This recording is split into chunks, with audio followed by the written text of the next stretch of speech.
विगत दिनों पहले रकम दुगनी करने के नाम पर कुछ लोगों के द्वारा 17 लाख रुपए की धोखाधड़ी करने का मामला सामने आया था। आज उस मामले में एक नया मोड़ उस वक्त आ गया जब रजनी सोनी ने कैमरे के सामने पूरे मामले की जानकारी दी, जिसके बाद उन्होंने कई चौंका देने वाले खुलासे किए। उन्होंने जानकारी देते हुए बताया कि रीना सोनकर से उनका लेन देन करीब 7 से 7.5 लाख रुपए के आसपास है, जिसमें से वे करीब 4.5 लाख रुपए लौटा भी चुकी हैं, जिसका उनके पास लिखित एग्रीमेंट भी है, तो वहीं लौटाई गई पेमेंट की डिटेल्स भी है। साथ ही बताया कि उन्होंने उक्त रकम का ब्याज भी उनके द्वारा दिया गया है।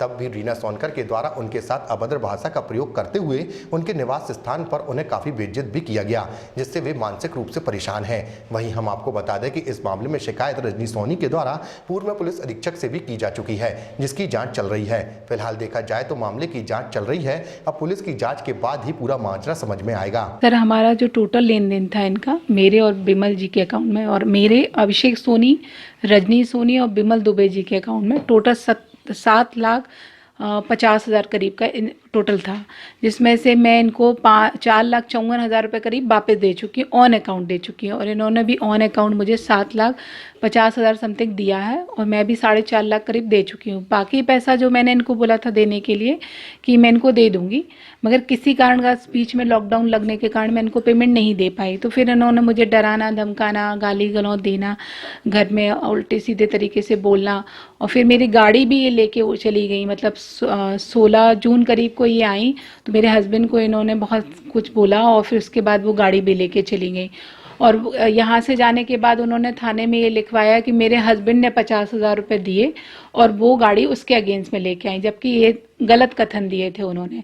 और फिर जब उनसे बोला जा रहा है कि गाड़ी आप दे दीजिए हमारी, तो वो बोलती हैं कि जब तक आप हमें पैसे नहीं दोगे 50,000 रुपये एक्स्ट्रा, जो कि ये गलत मांग रही हैं हमसे, क्योंकि हमें टोटल आप 7.5 लाख में से 4.5 लाख रुपए, मतलब 2 लाख रुपए देना बनता है, जिसका उन्होंने एग्रीमेंट कराया था हमसे 4 लाख रुपए, जिसमें से 2 मतलब एक्स्ट्रा अमाउंट लिखवाया था वो हमसे 2 लाख रुपए, मतलब वो इंटरेस्ट का लिखवाया था, मगर उसमें कहीं पे भी एग्रीमेंट में इंटरेस्ट नहीं मेंशन कराया उन्होंने।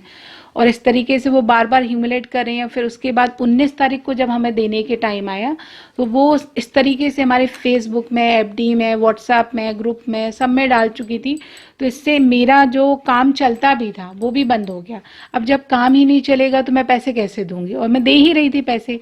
जब मैंने 7.5 लाख लिए और 4.5 लाख रुपए यदि मैं दे रही हूँ, तो मेरी नीयत तो देने की ही थी, मगर इन्होंने ये किया। इसके बाद फिर हम लोग जब बहुत ही ज़्यादा परेशान हो गए, तो हम एसपी ऑफिस में भी हमने शिकायत दी कि ये है, और फिर उसके बाद हम लोग थाने में 4 बार जा चुके हैं। थाने में भी उनको बुलाया जा रहा है, मगर वो पेश नहीं हो रही हैं, और ना ही वो अपने बयान दे रही हैं। हम लोग अपने बयान दे चुके हैं, मगर वो अपने बयान नहीं दे रही हैं, और वो 17 लाख रुपए की एविडेंस भी नहीं दे रही हैं कि 17 लाख रुपए कैसे। और वो बोल रही हैं कि हमने जालसाजी की, 420 की। तो कैसे 420 की? वो चीज़ तो मुझे भी, मैं लेने वाली हूँ, मुझे समझ में नहीं आ रहा। और वो बार बार मेरे हस्बैंड को, मुझे, बिमल जी को एलिगेंट लगा रही हैं इस तरीके से, और समाज में बदनामी कर रही हैं। तो इसके लिए मैं चाहती हूँ कि आप लोग मतलब जांच की जाए पूरी तरीके से। वो ब्याज का पैसा भी आपसे, ब्याज पे हाँ, ब्याज में भी वो ब्याज भी लेती रही, मगर उन्होंने वो कैश में लिया है वो पैसा, तो वो हर महीने कैश लेती रही हमसे ब्याज में। मगर बाद में अभी जब हमने पुलिस में ये चीज़ का दिया, तो उन्होंने बोला कि कैश में जो भी एंट्री होती है ना हम आपकी लेंगे ना उनकी लेंगे, जो भी एंट्री होंगी वो सिर्फ हम ऑन अकाउंट ही लेंगे, क्योंकि आप कुछ बोलेंगे वो कुछ बोलेंगे, तो आप ऑन अकाउंट जितनी है वो दीजिएगा।